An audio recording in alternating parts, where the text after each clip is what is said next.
بسم اللہ الرحمن الرحیم۔ السلام علیکم ورحمۃ اللہ وبرکاتہ۔ قرآن کریم میں جھوٹوں کا انجام۔ اللہ تعالیٰ نے فرمایا ہے کہ انسان کوئی بات بلا تحقیق کے اپنی زبان سے نہ نکالے۔ اگر وہ ایسا کرتا ہے تو پھر اس کی جواب دہی کے لیے تیار رہے۔ ارشاد خداوندی ہے، اور جس بات کی تحقیق نہ ہو اس پر عمل درآمد مت کیا کر۔ کان اور آنکھ اور دل، ہر شخص سے اس سب کی پوچھ ہوگی۔ آیت مذکورہ کی تفسیر میں علامہ شبیر احمد عثمانی رحمۃ اللہ علیہ فرماتے ہیں، یعنی بے تحقیق بات زبان سے مت نکال، نہ اس کی اندھا دھند پیروی کر۔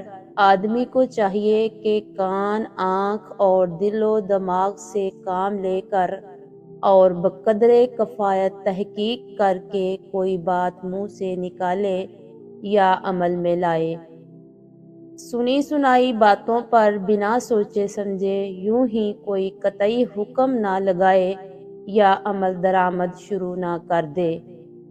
اس میں جھوٹی شہادت دینا، غلط تہمتیں لگانا، بے تحقیق چیزیں سن کر کسی کے در پہ آزار ہونا یا بغض و عداوت قائم کر لینا، باپ دادا کی تقلید یا رسم و رواج کی پابندی میں خلاف شرع اور ناحق باتوں کی حمایت کرنا، ان دیکھی یا ان سنی چیزوں کو دیکھی یا سنی ہوئی بتلانا، غیر معلوم اشیاء کی نسبت دعویٰ کرنا کہ میں جانتا ہوں، یہ سب صورتیں اس آیت کے تحت میں داخل ہیں۔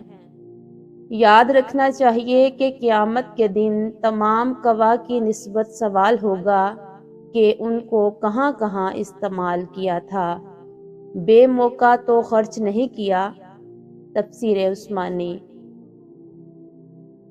انسان جب بھی کچھ بولتا ہے تو اللہ کے فرشتے اسے نوٹ کرتے رہتے ہیں، پھر اسے اس ریکارڈ کے مطابق اللہ تعالیٰ کے سامنے قیامت کے دن جزا و سزا دی جائے گی۔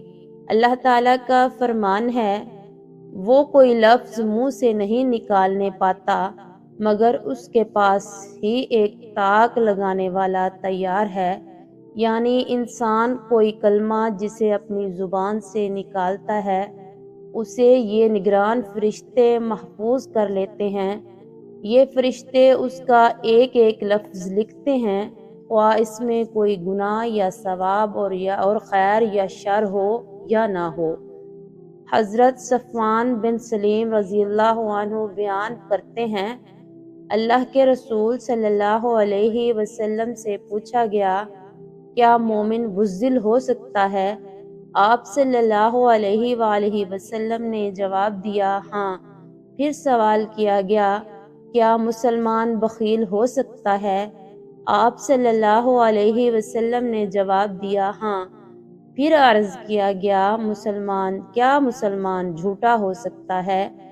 آپ صلی اللہ علیہ وسلم نے جواب دیا، نہیں، اہل ایمان جھوٹ نہیں بول سکتا۔ ایک حدیث شریف میں جن 4 خصلتوں کو محمد عربی صلی اللہ علیہ وآلہ وسلم نے نفاق کی علامات قرار دیا ہے، ان میں ایک جھوٹ بولنا بھی ہے، لہٰذا جو شخص جھوٹ بولتا ہے وہ خصلت نفاق سے متصف ہے۔ جزاکم اللہ خیرا۔